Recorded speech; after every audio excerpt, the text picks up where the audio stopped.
Hey guys, welcome back to Startup Central. As you might have heard, the state of Texas in the US will be issuing its own currency, not the US dollar. It's going to be backed by gold and it's going to be digital. So, is this possible? What would happen if they try to go ahead and the federal government doesn't like it? How would this benefit people holding that cryptocurrency, and could this avoid the privacy concerns of CBDCs? I'm going to try to answer this and a number more of questions in this video, so you have to stay until the very end to learn about how could this impact everyone in the world if states start issuing their own currencies. Without further ado, let's get started.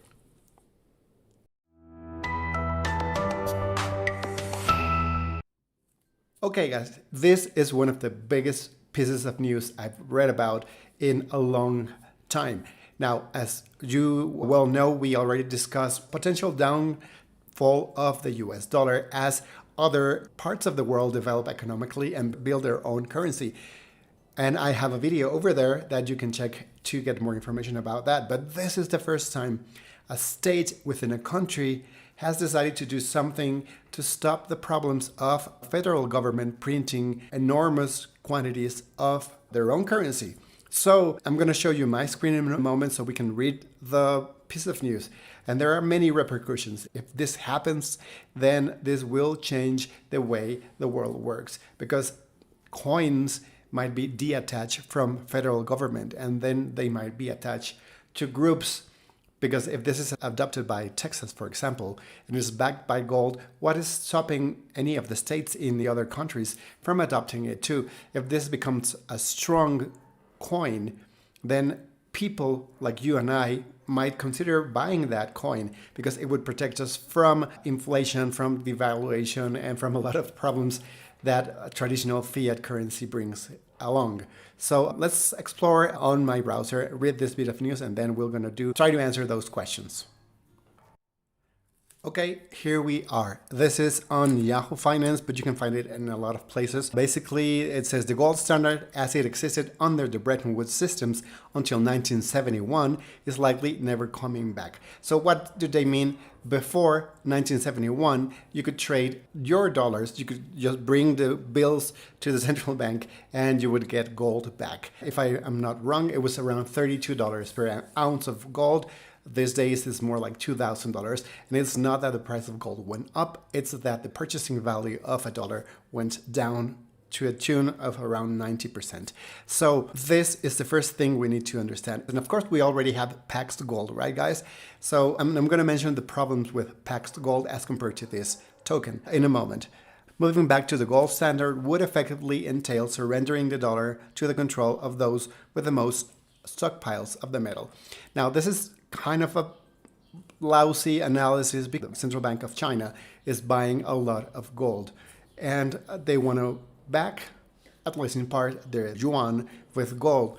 So it doesn't mean that they will control the US dollars, but more people would be interested in trading with the yuan and less people would be interested in the dollar if there was going to be a mega inflation as compared to other currencies that are backed by gold. Now, if the US issued this cryptocurrency backed by gold, it would be a whole different thing. You know, I asked ChatGPT to summarize this for us. I don't want to bore you with the full thing. So let's go here and read. So basically this is the piece of news. Texas State Senator Brian Hughes and Representative Mark D'Orazio have introduced matching bills proposing the creation of a gold-backed digital currency that would be issued by the state comptroller. The bills require that the currency be backed by gold enough to redeem all units of the currency that have been issued and are not yet redeemed for money or gold. So every token you get needs to be backed by gold. So here's one difference that I want to point out. If you go and buy paxed gold, it's supposed to be backed by gold the same way that if you bought an ETF on the stock market backed by gold. But it's not always the case, and there's a lot of fear that for every real unit of gold, there exists around 10 units of ETFs that say they are backed by gold. So we don't exactly know that, but there's only a finite amount of gold in the world, and ETFs keep printing and printing more units of that ETF. So that's why there's a big fear. Same thing with Paxed Gold. I mean, Paxos is one of the most trustable companies in the industry, but still we don't have that certainty. The fact that a state will be doing this gives us a little bit more tranquility, knowing that there's a government behind this, and a trustable government. This is not China, right, guys? Okay, let's continue. The bills also state that the funds received from the purchase of the digital currency, the gold held under trust, and any proceeds from the sale of redeemed gold are not available for legislative appropriation. So they cannot keep that gold. It needs to be used only to redeem those tokens that you bought, the cryptocurrency that you bought. The bills are an attempt to return to a semblance of the gold standard and experiment in central bank digital currencies. So it's kind of them creating a sort of central bank of Texas, and we'll explore the consequences of this in a second. However, there are questions about whether the Treasury Department would allow Texas to create its own digital currency, and the bills have not yet been assigned to committee. So again, this is in the process. This might happen or not happen. I think the biggest problem with this would be that the federal government would try to stop this. Now, we don't know what's going to happen. It's unclear. I asked ChatGPT to look for legislation about this. And according to ChatGPT, states are not able to mint their own physical currency by legislation, by the Constitution, but doesn't say anything about digital currency. And since this is all new, it needs to be challenged in court. Now, we do know that the federal government represents one side of the aisle and the state of Texas represents the other side of the aisle. And they usually have different outlooks on what the economy and the handling of the currency should be. And this is a way of saying, you know, you do your thing and I'll do my thing, and we'll see what ends up being better.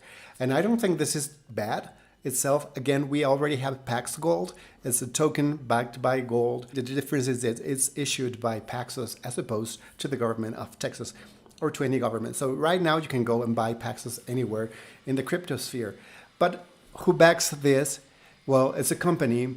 And then you have the problem, who is really ensuring that the real gold, real bars and real ounces of gold backed all the Pax G that exists in the cryptosphere, as opposed to a government, because it can be audited and they're being held accountable by a party.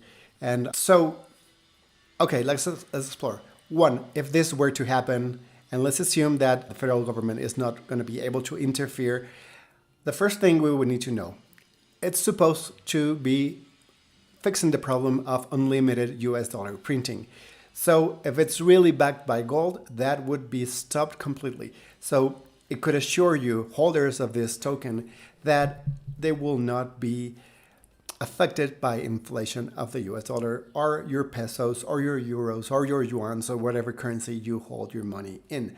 So by virtue of holding this token, you would be saved from inflation. Second thing, privacy. So if a government is issuing a CBDC, how is this one different from the CBDC, the FedNow token? There would need to be a couple of things that need to happen for this to be a trustable token that would not invade your privacy. One, of course, it needs to be decentralized. Now, the government of Texas will probably not be allowing people to create nodes to have this token be decentralized, but there's a number of ways that this could be handled. The first thing, it needs to be working in a blockchain that is public. So this could be Ethereum, this could be Cardano, this could be any other L1, especially those that are largely decentralized. And again, Ethereum, it's not perfect. Cardano is the same situation, but it would be so much better than by this token existing only in a government blockchain like FedNow. Of course, if there are nodes just validating this, all the transactions, and these are independent and they can be anywhere in the world, this would be making this token a lot more private. But I don't know if the state of Texas would want validators located in China, Russia, and other countries that are usually not friendly to the US. So the other side of this coin is, will people adopt this token? Initially, I think it would be people who want to be saved from inflation, and the US has a lot of inflation, and Mexico, where I live, has a lot of inflation. So, and I could say the same thing about a lot of countries, including the UK. So those are potential buyers of these tokens. So potentially this would weaken the US dollar, but it would also weaken many currencies around the world. So let's assume for a moment that people in the UK decide, wow, I don't want to hold my UK British pounds anymore because they've lost 10% of their purchasing value in the last year. So I'm going to trade them for this currency. Would the government of the UK allow people to do that? So there are legal ramifications. It's really interesting, and this might be the first step into having currencies that are official but not linked to a government of one country. And this is an experiment, guys, and this is what I love about blockchain. I hope this was interesting to you. If it was, don't forget to like it and subscribe to our channel if you want to get more information like this. See you in the next video. Bye-bye now.